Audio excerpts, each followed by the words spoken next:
We have already had a introductory session for mechanical vibrations where we talked about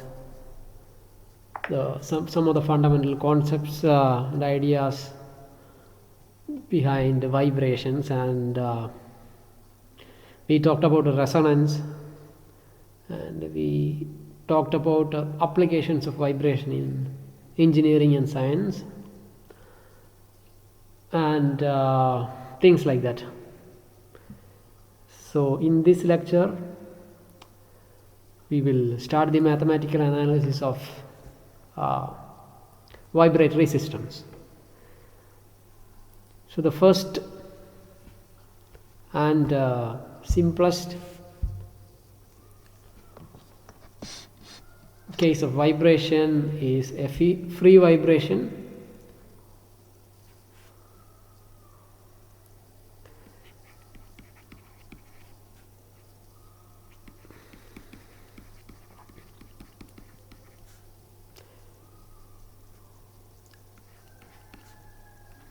Free vibration of single degree of freedom systems. So there is only one degree of freedom, and vibration is free vibration. So what does that mean? What does free vibration mean? Free vibration means you have a mass or an object set into motion due to some initial force, and the mass continue to vibrate due to this initial disturbance, and there is no other forces involved.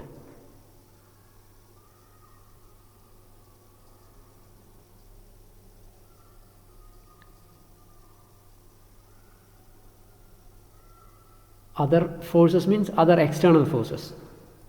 Obviously there can be a spring force or a gravitational force or something which is internal to the system. And let's try to take a case of a free undamped vibration.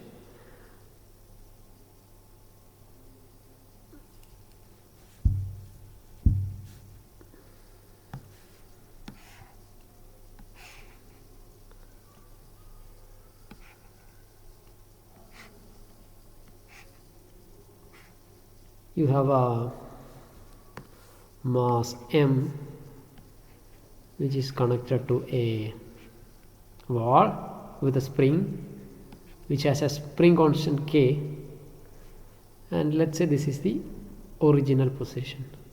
This is the origin, and displacement towards x is considered positive, and towards the left of the origin is considered negative. So the displacement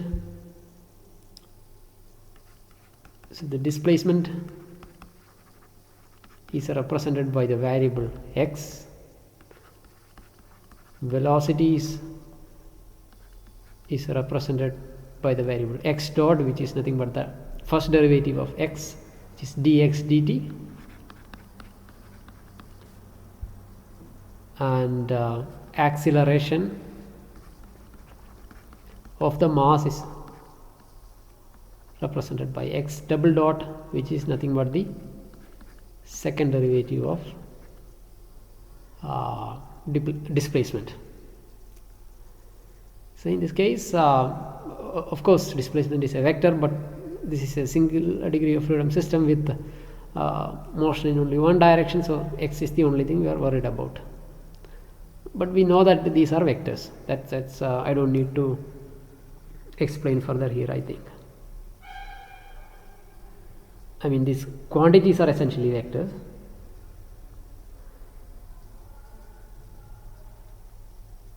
Now how do we come up with a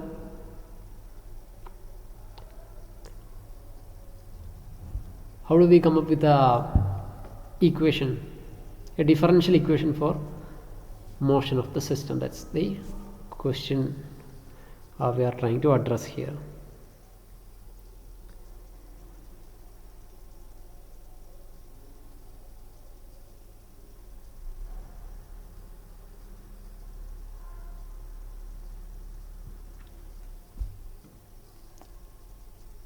So we know that from Newton's law, net force is equal to mass times acceleration.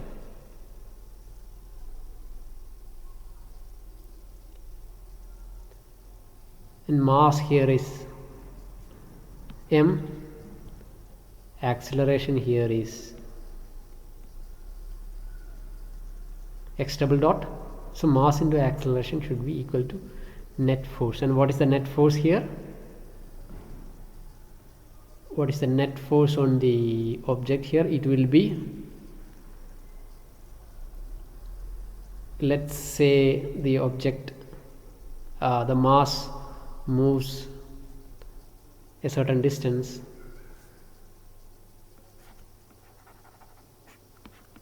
This is the object. Let's say the mass reaches here. In that case,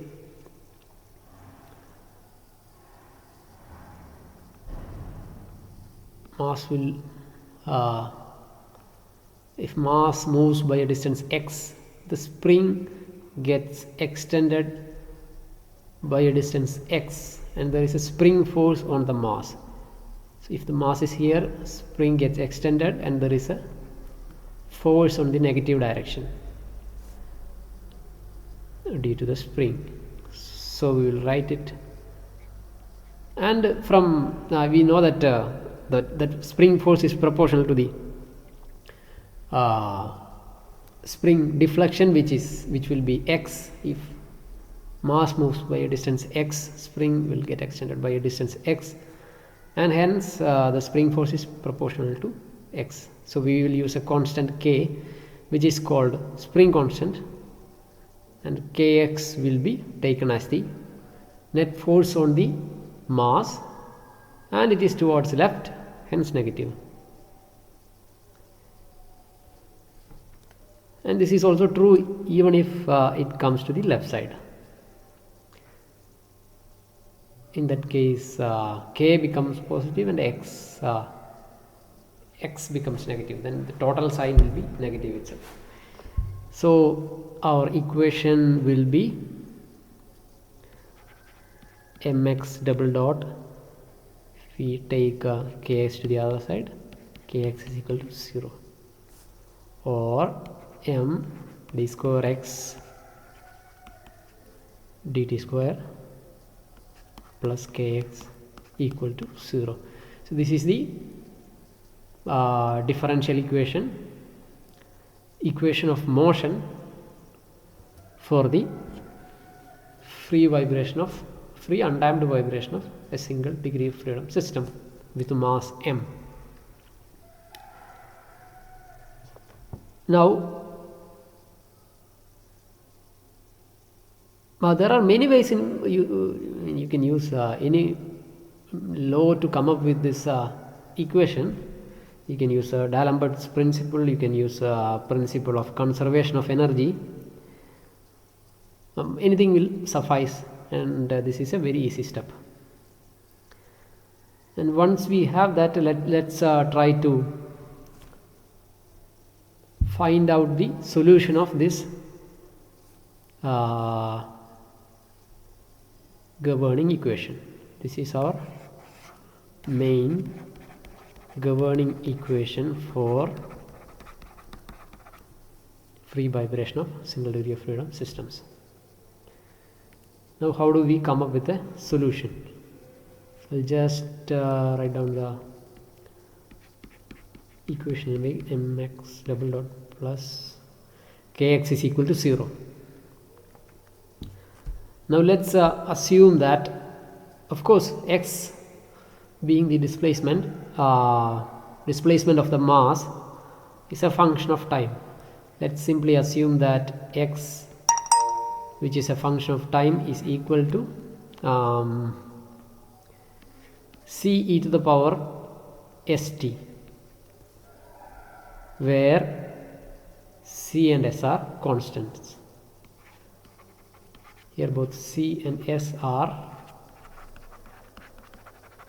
constants which we need to find out. Some constant with some value, we don't know. So if we assume this is the solution, if we put it back to the system, so we get m multiplied by x double dot, which means d square dt square, sorry, so here x is substituted with this x, so dt d square dt square of c to the power st plus k multiplied by c to the power st equal to 0. Now if you take derivative twice, what will you get? C is a constant which can be taken outside, and you have m, and derivative of e to the power st is s e to the power st, and if you take a derivative again, so if you take derivative twice, what will you get? You will simply have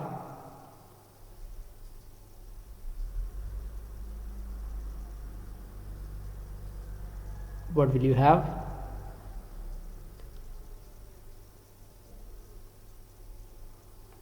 A square e to the power st, and then you have k c e to the power st equal to 0.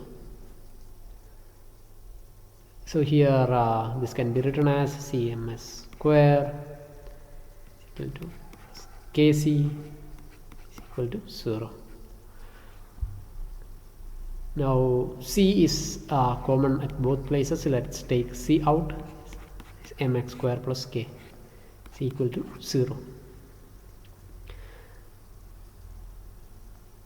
Now this c cannot be 0, so c gets cancelled out, and you have ms square plus k is equal to 0. That means s square is equal to minus k by m, and s is equal to plus or minus square root of minus k by m. Now this is an interesting quantity. So this is the value we got for s, and you already know that you are already familiar with the quantity square root of k by m. We haven't properly introduced the quantity, so let's just say I'm going to call omega n root k by m is going to be called omega n, and that's a quantity we are familiar with, but I'm not properly introducing it here. So if that is the case, and you have plus or minus square root of minus 1 is known as I, and that's something we have you people have already learned in complex numbers, and plus or minus I omega n, and square root of k by m is omega n. So we get value of s as plus or minus I omega n. Now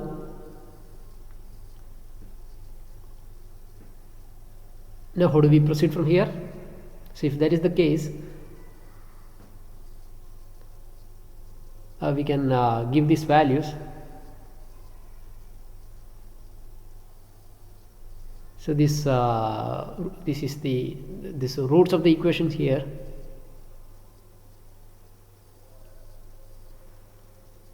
Can be used to find out express the general solution, right? How do we find out the general solution? That will be C1, or so this is what we assumed in the beginning. So general solution will be x of t is equal to c1 e to the power I omega s here, I omega t plus another constant c2 multiplied by e to the power minus omega n t. So our solution, general solution will be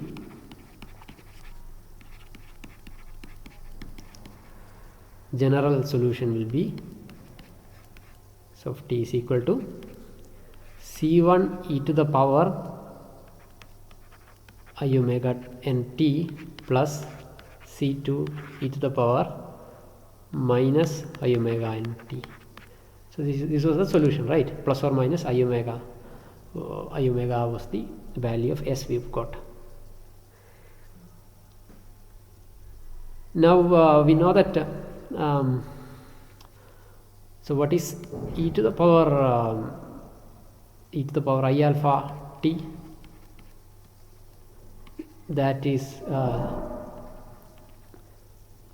something we are familiar with. E to the power I alpha t is equal to cos alpha t plus I sin alpha t, right? So you used to probably like it write it like this: e raised to I theta is equal to cos theta plus I sin theta. Same thing, instead of theta you have a certain other quantity. There is only difference there. So if you substitute this here, the general solution can be written as a1 cos omega nt plus a2 sin omega nt. How is it possible? You simply substitute this here. If you substitute it here, what happens?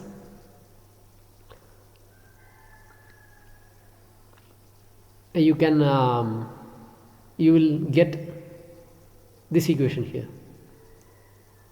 So for e raised to I omega t, you can substitute theta with omega nt and get the equation. Then here you can substitute theta with minus I omega t and write down the equation.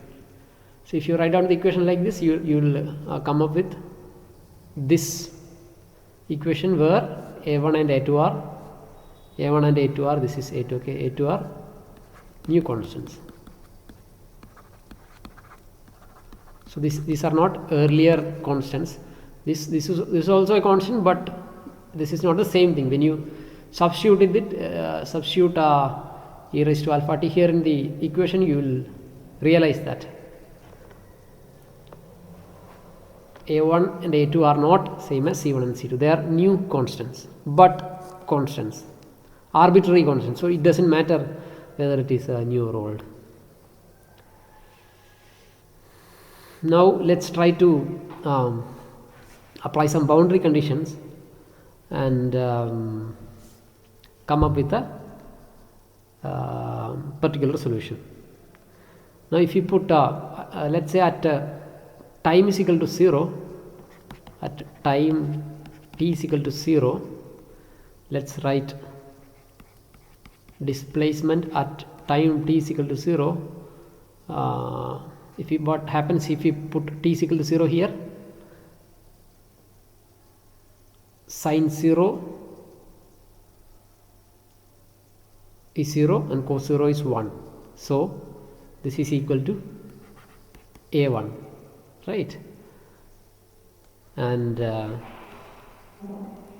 velocity, initial velocity, this is initial displacement. Well, initial velocity means velocity at t is equal to 0, and that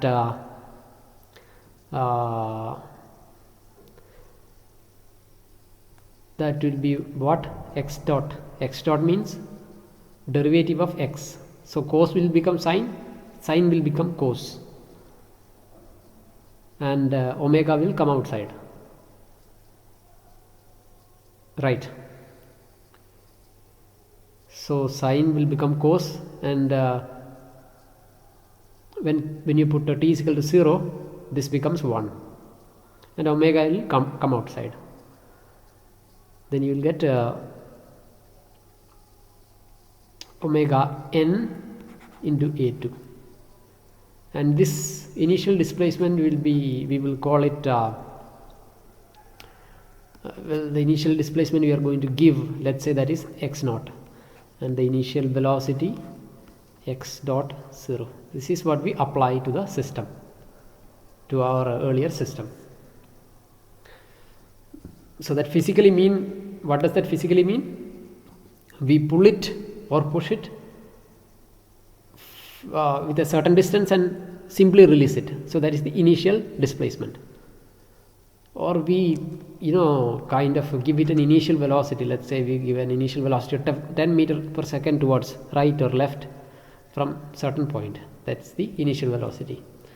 So you can give either initial displacement or initial velocity, or both initial displacement and velocity. That's what we have done here. We have applied both initial displacement and initial velocity.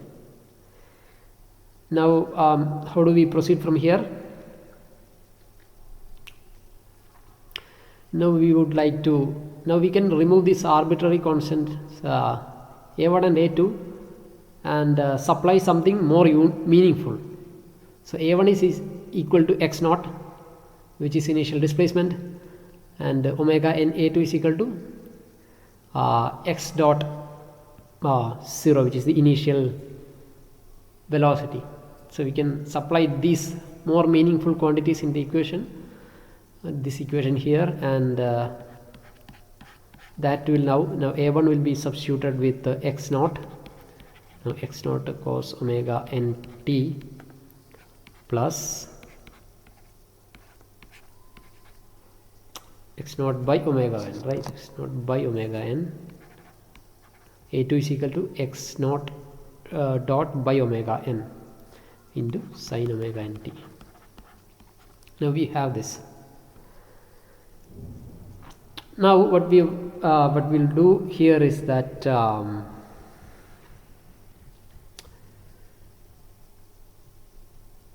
we'll do something interesting to put it into a better format. We will substitute a1 with a cos phi and a2 with a sin phi. Why are we doing that? You will see that if you substitute it like that,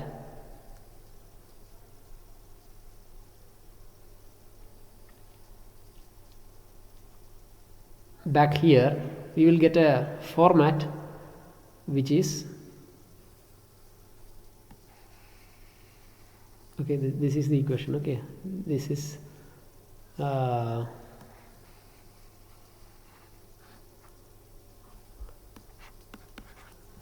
so put this into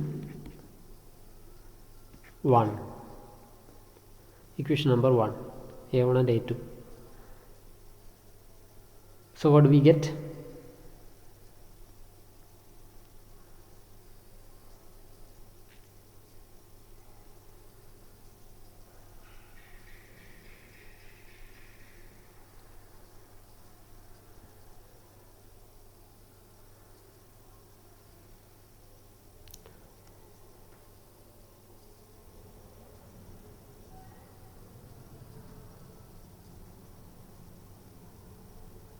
We will get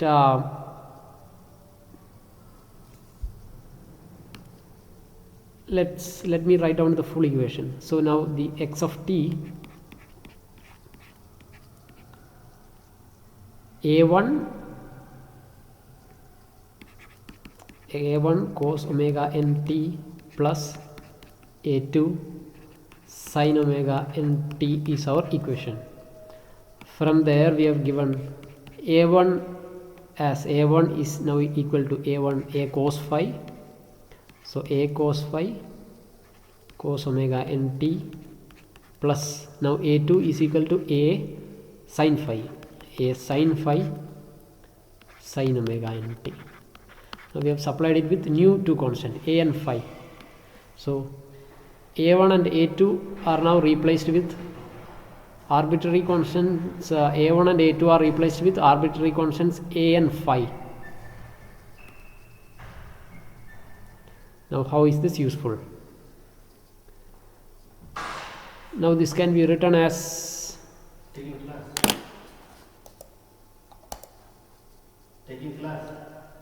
wait. So here if you now this can be written as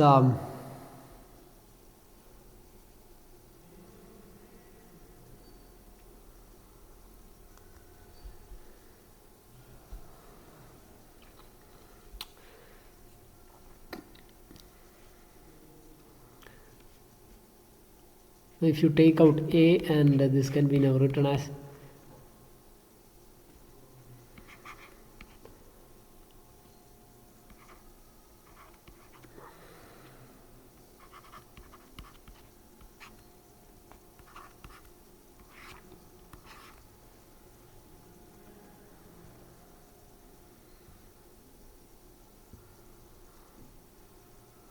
so this is nothing but this is a trigonometric expression, right? Cos a minus b is equal to cos a cos b plus sin a sin b.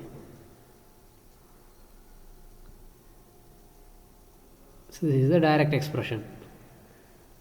So this is the reason why we introduced arbitrary constant a and phi. So this can be written this way and then make some sense out of it.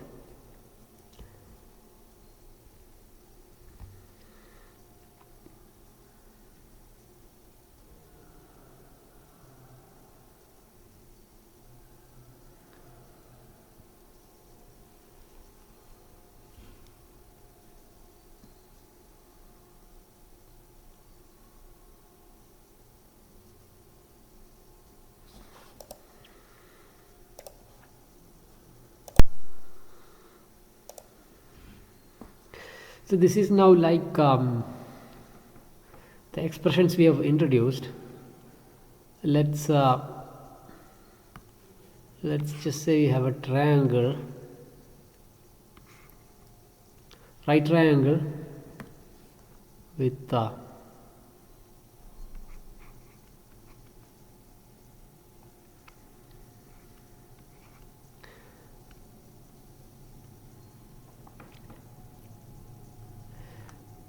with this angle phi and this side a.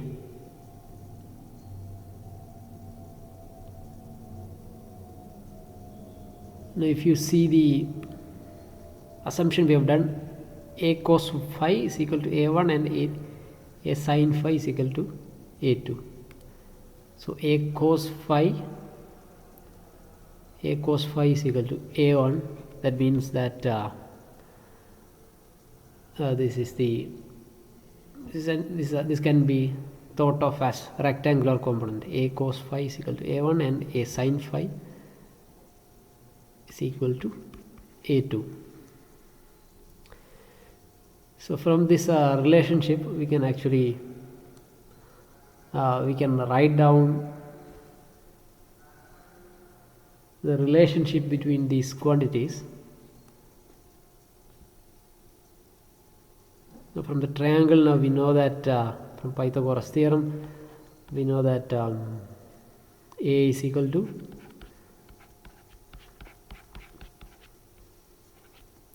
square root of a1 square plus a2 square, and this in terms can be written using x naught and x naught dot.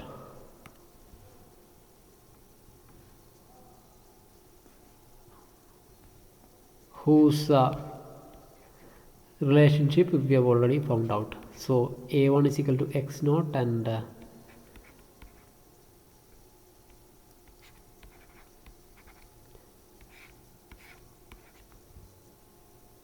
this is something we have already found out.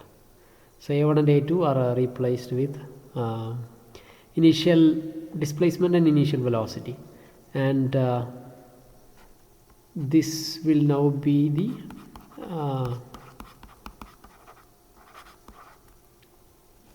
amplitude of vibration, and this can actually be seen from the equation of sine and cos.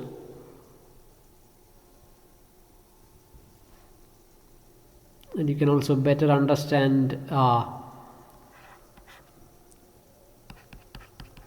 when I explain it more in the coming slides.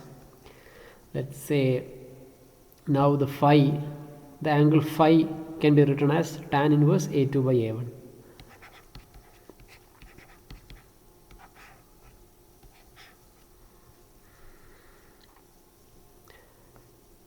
So that is tan inverse, again using the relationship between initial displacement and velocity with A1 and A2, we can write it like this, and this will now be our phase angle.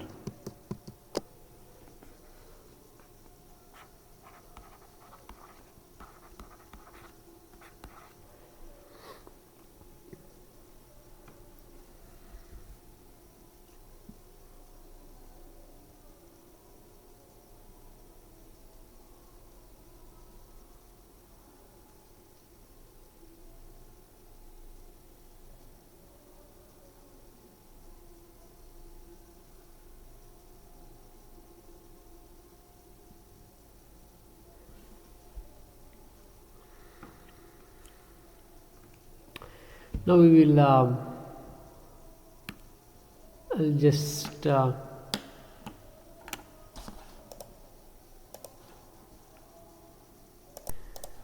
let's understand this better from this figure here.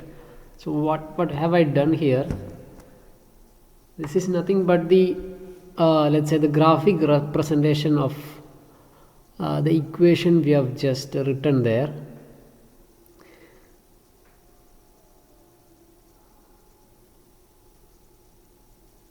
Here you can see that there are three circles.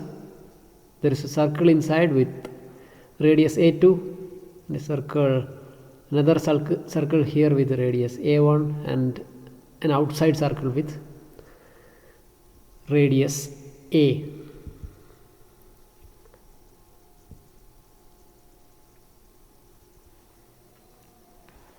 And just like this vector diagram actually shows that if you add up A1 and A2, you get A.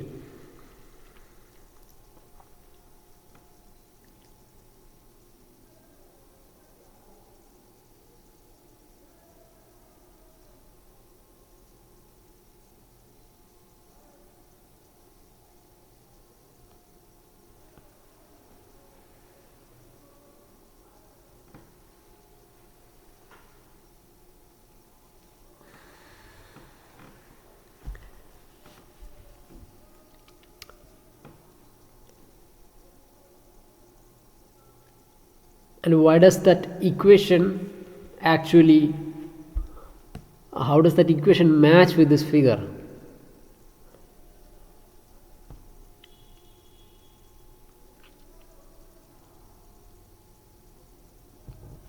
If you see the equation,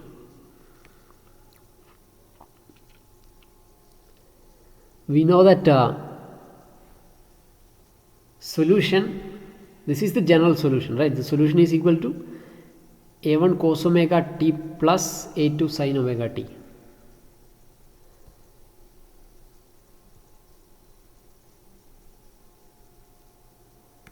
So A1 cos omega t plus A2 sin omega t.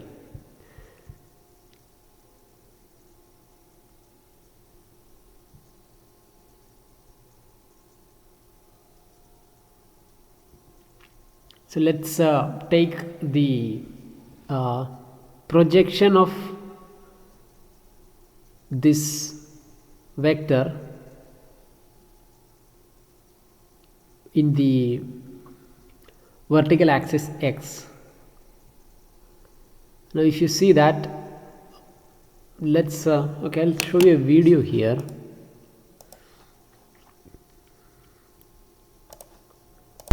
So I'll just show you this video so that you can get a better understanding of those concepts. So I have drawn two circles here, and I try to relate it with our general equation, general solution x of t is equal to a cos omega t minus phi, which is nothing but a different form of the equation, the solution we started with. And how is it related to the circular motion? That's the question here. See, if you see the circular motion from side, it's essentially look like a simple harmonic motion, which is what our vibration is. And that's what we see in this video. Let's say you have such a plate, and there is a point of interest here for us, which is simply rotating. And what do we see from the side? This is another figure, another aspect which we see from the side. And you can now see that this is what we this is the system we started with, right? This is a mass connected to a spring on the wall, and this is the motion which we represented using an equation, a differential equation and its corresponding solution. And here we can see that this is quite related to a circular motion. This is circular motion seen from a side. So this circular motion, if we simply take the component of this vector in vertical direction, that will be our vibration or oscillation which we started with.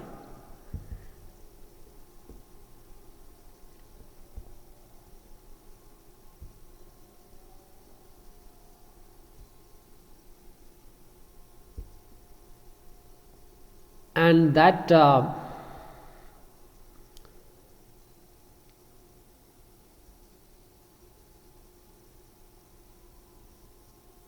vector we started with, it can be represented as sum of two other vectors a1 and a2. So that's the idea here. And how do you know that it is the sum of a1 and a2? That's what the this equation shows. A1 and A2 are the amplitude of each of the term here, the maximum value of each of this term, and these two are two, let's say it can be thought of as two separate circular motions seen from side. So this is just a sum of it.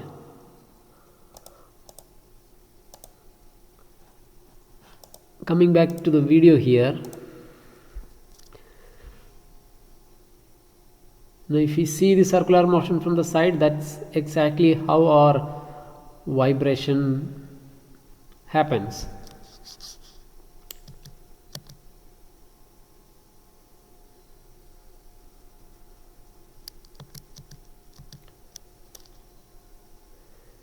So this circular motion is simply tracked only in the y direction to get simple harmonic motion. So now you can see how we come up with this particular graph here, sinusoidal curve here.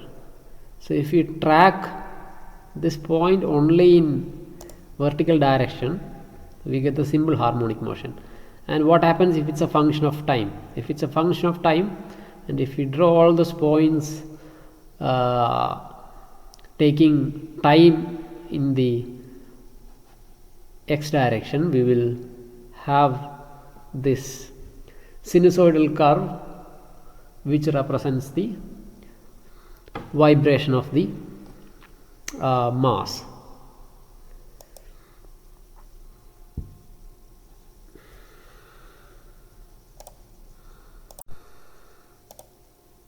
So that's what this graph represents.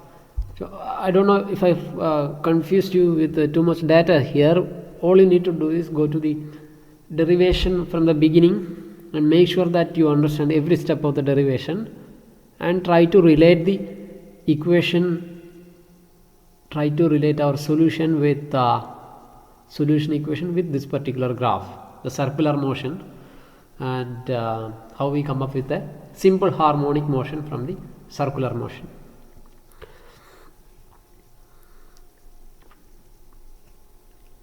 And now next, how do we what are the phase angle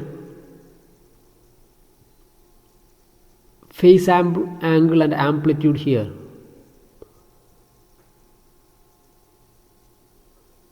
So amplitude is nothing but the maximum value of displacement, which is the nothing but the height of this peak here. And what is phase angle here? Phase angle represents the offset of the peak from the origin. So we did not actually start with the peak, right? The peak was offset from the origin by a certain distance, and that distance essentially shows the phase difference. And this is again something you will understand if you look at the equation and this graph very closely.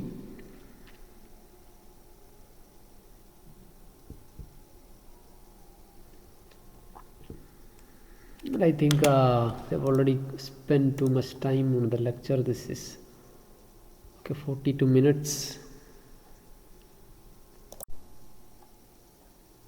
And just to give you one more aspect which will help you understand about the phase angle. I told you that the phase difference represents the offset of this peak from this initial point, and that's something you can see from this figure also. You can see that you're starting to track the circular motion from this particular point. So this you can start, if you start tracking it from here, if you start tracking it from here, this point, your graph will look like this. And if you start tracking the circular motion from here, and then it's, so if you had you started it from here, its projection, the vertical direction would be here from the zero. So it would have started from the zero. So if you start to track it from here, its projection will be here, and that will be the topmost point, which is the peak. So your graph will be something like this. But so we can actually start to track it from anywhere in between also, so which obviously depend on the initial conditions we apply to the oscillating body. So phi represents this difference, this is the starting point. Omega t minus phi, if this angle is phi,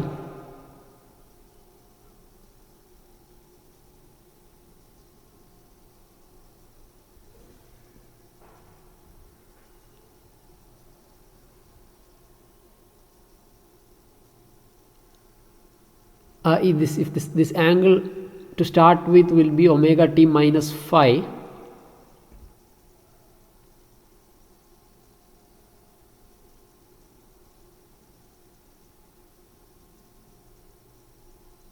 And how do you get it?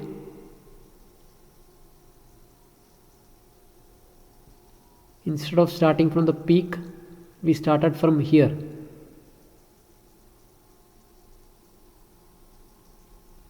And if you see that, that is essentially the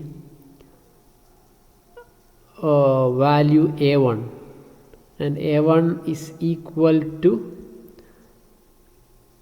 x naught. A1 is equal to x naught, which is our initial displacement. So we start from initial displacement and then we go to the peak. So, and that difference written in terms of omega t is the phase angle. So I can write time in x-axis, I can write a time in horizontal axis, and also omega t. Omega is nothing but a constant. In this case, it's a constant, and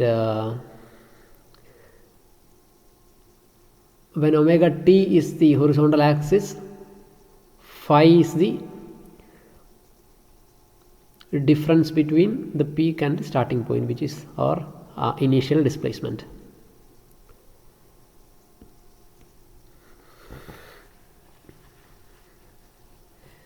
So I tried to give you some inputs, and I tried to give you some input to get a intuitive understanding of the concept. I want you to spend some time on the derivation and this figure to further reinforce these ideas.